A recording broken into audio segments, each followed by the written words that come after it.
มาแล้วครับผม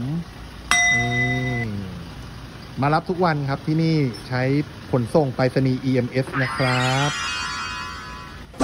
ตัดภาพมาที่พนักงานเรายังแพ็คไม่เสร็จ สินค้าพร้อมจัดส่งครับผมช่วงนี้สต็อกก็จะพร่องๆหน่อยนะครับผมเพราะว่าลูกค้าออเดอร์ค่อนข้างเยอะ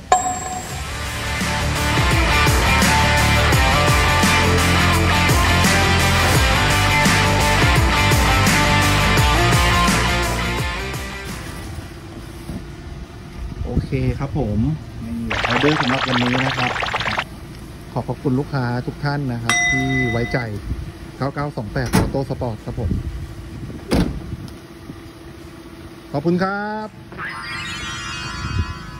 เน้นย้ำเหมือนเดิมนะครับที่นี่ส่งเร็วส่งชัวร์ส่งทั่วไทย9928 Auto Sport ของไม่ดีที่นี่ไม่ทำครับ